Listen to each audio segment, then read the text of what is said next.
আজকে আমাদের কি সেকশন আছে দাদা? এটা আমাদের অডিও সেকশন। Audio section. তো আগে সর্বপ্রথম আমি জানবো দাদা আপনার নাম কি? আমার নাম রহিম মিয়া। রহিম মিয়া, বাড়ি কোথায়? বাড়ি আমার কেবিএস। কেবিএস মানে কেবিএস বসুন্ধরা কেবিএস। হ্যাঁ ওইদিকে। এবার যে আজকে আমাদের অডিও সেকশন আছে, অডিও সেকশনের কি সিস্টেম এটা আপনি যেন আইডেন্টিফাই করবেন বা এখানে কি সার্কিট বা ইনপুট আউটপুট কি সিস্টেমের আছে একটু বলবেন আপনি বলেন। আচ্ছা ধরেন আমাদের এটা মোবাইল, এই মোবাইলটায় আমাদের ভলিউম স্লো হচ্ছে বা স্পষ্ট আসছে না, তো তাহলে আমরা কিসের কাজ করব? অডিও সেকশনের। তো অডিও সেকশনের কাজ করার আগে আমরা সর্বপ্রথম দেখে নেব যে আমাদের স্পিকারটা ঠিকঠাক আছে কিনা।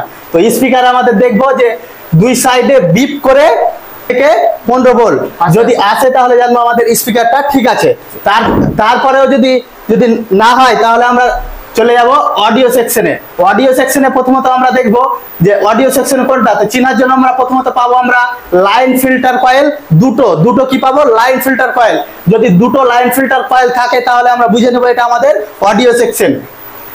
এবার অডিও সেকশনে প্রথমত আমাদের ভিপিএইচ লাইন ইনপুট হবে অডিও সেকশনে 3.7 থেকে 4.2। এটা ভিপিএইচ লাইন আমাদের চলে যাবে অডিও সেকশনে প্রথমত। দ্বিতীয়ত তো আমরা দেখব যে আউটপুট করে যেটা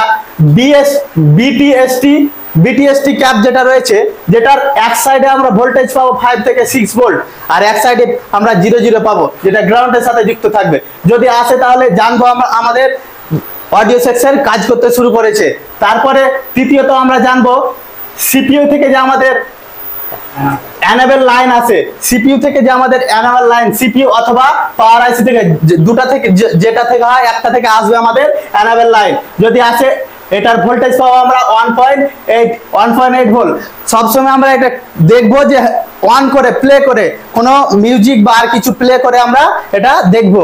তারপরে 4 নম্বর আমরা দেখবো যে পাম্পিং আপ কোনো স্পিকারে কোনো অডিও সেকশনে দুটো থাকবে একটা থাকবে। তাহলে পাম্পিং আপ দেখবো যেটা আউটপুট করে অডিও সেকশনে এক সাইডে দুই পাই তাহলে বিপরীত সাইডে আমরা 3 বা 4 অথবা 5 পাই। যদি এক সাইডে 3 আবার বিপরীত সাইডে 3 তাহলে আমাদের অডিও সেকশনে সমস্যা আছে, সমস্যা কিছু। তারপরে আমরা ইনপুট ঠিক পেয়ে যাব। তারপরে 5 নম্বর আমরা দেখবো যে পাওয়ার আইসি থেকে যে আমাদের লো পজিটিভ আর লো নেগেটিভ, যেটার ভোল্টেজ পাবো আমরা 1 ভোল্ট থেকে 1.5 ভোল্ট, দুটাতে আমরা সেম ভোল্টেজ পাবো। এটা আমাদের ইনপুট করবে আইসির ভেতরে।